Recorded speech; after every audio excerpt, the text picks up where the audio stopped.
Graham's রোডে কাটা মাথা পাওয়া গিয়েছিল, আর শরীরের বাকি অংশেরও হদিশ পেল এবার পুলিশ।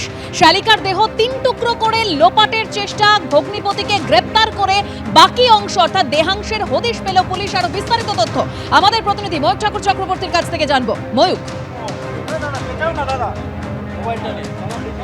দেখো এই মুহূর্তে সরাসরি যে ছবি আমরা দেখাচ্ছি যে আতিকুর রহমান অর্থাৎ অভিযুক্তকে নিয়ে পুলিশ আধিকারিকরা রিজেন্ট কলোনি, ঠিক যেখানে প্রথমে দেহাংশ ফেলা হয়, মাথার অংশ সেটা গ্রাহাম রোডে ফেলা হয়েছিল। এই মুহূর্তে সরাসরি যে ছবি আমরা দেখাচ্ছি যে আতিকুর রহমানকে নিয়ে রিজেন্ট কলোনিতে একটা বাড়ির সামনে পুলিশ আধিকারিকরা নামছেন। পুলিশ সূত্রে যেটা খবর পাওয়া যাচ্ছে যে এই যে বাড়ি, আমি ক্যামেরা পার্সন অতনু কুণ্ডুকে বলবো দেখানোর জন্য, আতিকুর রহমানকে যে বাড়িতে ঢোকানো হচ্ছে পুলিশ আধিকারিকরা নিয়ে যাচ্ছেন, এই বাড়ির ভেতরেই ওই মহিলা 40 বছরের মহিলা যাকে নৃশংসভাবে মার্ডার করা হয়, তার শরীরের বাকি যে বডি পার্ট সেগুলো কিন্তু রয়েছে এবং মোট 3 টুকরো করা হয়েছে দেহ। এমনটাই নৃশংসভাবে খুন করা হয়েছে ওই মহিলাকে। তার নিজের বোনের হাজবেন্ড তাকে খুন করলেন নৃশংসভাবে। দেহ 3টে টুকরোয় ডিভাইডেড।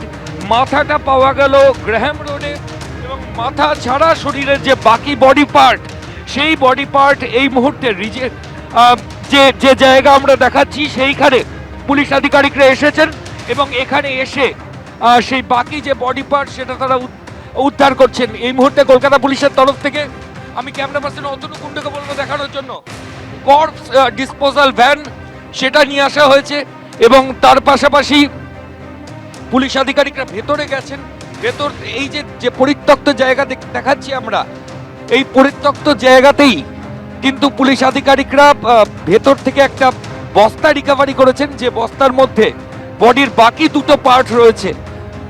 কলকাতা পুলিশের ডেপুটি কমিশনার বিদিশা কালিতা তিনি নিজে এই মুহূর্তে ঘটনাস্থলে আসছেন। আমি অতনু কুণ্ডু আমাদের ক্যামেরা পার্সন দেখানোর জন্য বলবো যে সামনে যে কলকাতা পুলিশের কর্পস ডিসপোজাল ভ্যান অর্থাৎ সিডি ভ্যান, এই গাড়িতে করে এই বাকি বডি পার্ট নিয়ে যাওয়া হবে এবং এই মুহূর্তে অভিযুক্তকে দিয়ে একটা রিকনস্ট্রাকশন, গোটা ঘটনার রিকনস্ট্রাকশন সেটা পুলিশ আধিকারিকরা করার চেষ্টা করছেন এবং পাশাপাশি বাকি যে বডি পার্ট যেটা মিসিং ছিল, আমরা যেটা সকাল থেকে বলছিলাম যে মাথা একটা জায়গা থেকে রিকভারি হয়েছিল গ্রাহাম রোডের। এরপর পুলিশ আধিকারিকরা গতকাল রাতে এই মূল অভিযুক্ত তাকে ডায়মন্ড হারবার থেকে ইন্টারসেপ্ট করেন। টানা জিজ্ঞাসাবাদ শুরু হয় এবং সেই জিজ্ঞাসাবাদের পর সে কনফেস করে যায়।